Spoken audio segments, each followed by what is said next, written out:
Hey, it's Val the Gal, and it's Meet the Fam.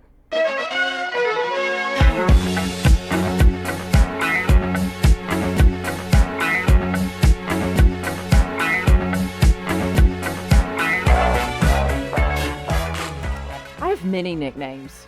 I have been called anything with Val in it. Even the Big Valboski, Valtrex Val. Thanks, high school baseball team.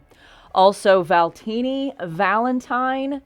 My favorite nickname is the one that my grandmother has given me when I was little, and I am still not a very tall person, and she calls me Biddy. And it's short for Biddy Doll.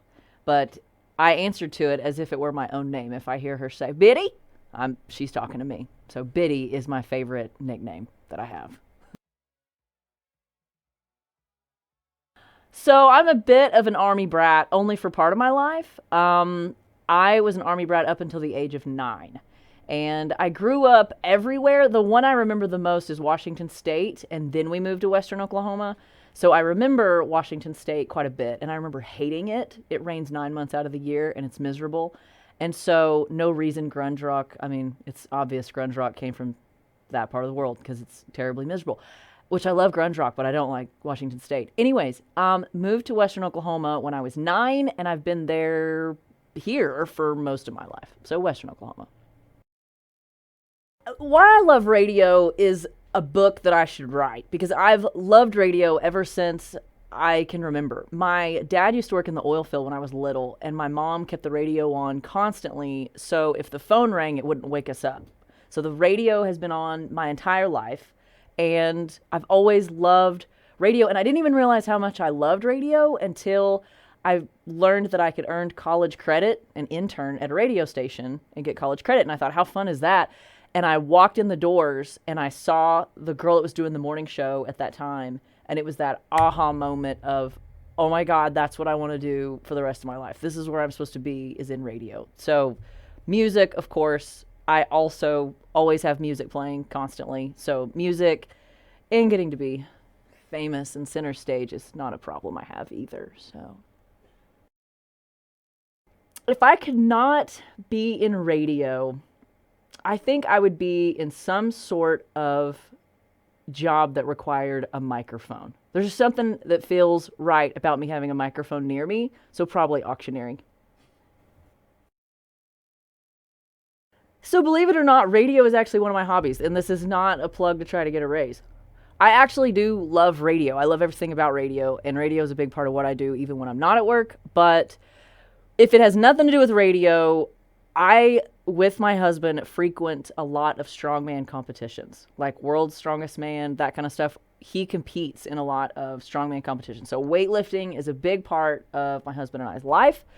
And also just hanging out with my boys. Whatever they're into, I'm into. And right now it is animals, and my older son has decided that he might want to do news one day. So I'm not mad. So I'm trying to... So once again, radio, still circling back to one of my hobbies. But yeah, man, that sounds lame. All I do is lift weights and radio. So something that I've accomplished that I'm proud of, I don't even know if a lot of people know, my youngest son is autistic. And when he was born, I started to notice some red flags that were coming up that showed me that he found life to be a lot more challenging than my first son did.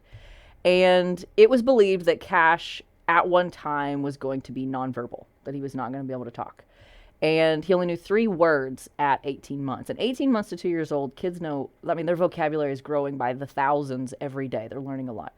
And he only knew 3 words. And I got in cahoots with it was called Sooner Start. And they come to your house and they teach you how to teach your kids to do basic skills in life. And I, with this therapist, taught Cash how to talk. And he now talks and has a very good speech and stuff. I give a ton of credit to Cash because he did all the hard work. But it was a lot of my youngest son and I one-on-one constantly. I mean, it was my goal was for, if he does nothing else, he will be able to express himself. Not just, so he can talk or seem normal. There was no outlet, and he was starting to get aggressive because he had no way to tell me anything. I mean, I couldn't imagine having all these thoughts going through my head and not being able to tell anybody what was going on. So that's probably my biggest one. Helping my youngest son to learn how to talk is probably my biggest accomplishment. He is amazing today. He is about to go into the first grade, and he reads on a second to third grade level, and he talks all the time, constantly. I mean, he talks. There was even a day the other day that I was like, Cash, hey, you know what? Just keep right on talking. You just talk my ear off. That's fine. Like, I realized he had come a long way. So this is, I helped write these questions for this, and that's a terrible question to ask a DJ. That is a terrible question to ask a DJ your favorite song. I have so many favorite songs, and so many favorite songs I love to sing. I'll break it down like this. My favorite genre to sing is 60s and 70s pop, and a little bit of 80s pop, and a little bit of 90s pop too. Basically pop. Anywhere from 60s to 90s. My favorite songs to listen to would be anything that makes me kind of dance like a stripper. Sorry, Mom. Anything from like early 2000s that really get the booty shaken is what I want to hear. It's my go stuff.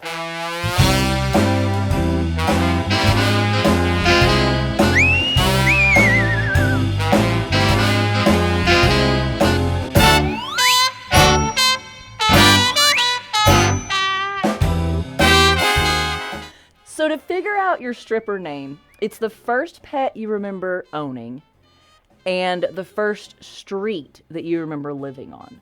The first pet I remember owning would be Barney. He was a basset hound. And the first street I remember living on was Cottonwood Lane. How honky-tonky is Barney Cottonwood Lane? This is probably why I'm not into stripping, because my stripper name would be terrible. My favorite meal would have to be grilled steak. I do love a really good grilled steak, which a lot of people would say, you know, chicken fried steak or I actually, let me tell you my worst meal. Anything fried. Fried chicken, fried steak. I know some people are breaking up with me right now, and that's okay. I can't do fried food. I just can't. So the first word to describe me is loud. I have had so many people tell me to shh my whole life. My mom has also told me so many times, not everybody is as interested in what you have to say as we are. Stop talking so loud. I shout talk, and so does my oldest. And I don't realize it until he starts telling a story, and I'm like, hey, let's turn it. Why are you shout talking at me? So loud. I consider myself pretty witty. And I also consider myself extremely intuitive. I can pick up on somebody's vibe they don't have to say anything. Body language, I'm an energy person, so very intuitive. I can pick up on a lot more that's happening than what's really happening. My favorite part of my job is when I'm on air and folks are calling in to talk to me. And not even necessarily calling in to hear a song, which I do love, because I was the person who always called in and wanted to hear a certain song because something was hitting me and, man, I got to hear it right now while I'm driving and this is the mood I'm in. But my favorite thing is when people honestly call in to just talk with me. I love getting to talk to people, what they're doing for their day, what happened yesterday, what was so miserable. I love that. I love talking to people. I have never had stage fright, believe it or not. Except for when these were on, and then all of a sudden I was terrified. But in the third grade, I emceed the talent show. Emceed it, legit, and I was not nervous. And so when anybody says that they have stage fright or that they don't know what they're going to do in front of people, I don't really do that. I've also never went surfing, and I want to learn how to surf really bad. Their voice, which is funny. Their voice is the first thing that I notice. And the second thing I notice is for sure their vibe. For sure. And I don't have any crystals in my house or anything, so don't be thinking I've got my Himalayan salt lamp on and we're picking up vibes. I'm just saying. That's all. But definitely their voice. I've even told people, I've had to call customer service, and when I hear their voice, if it's super good, I'll tell them, hey, I know this is being recorded, but if this gig doesn't work out, I might want to look into radio. I am the happiest when it is warm outside. I have nothing that I have to do.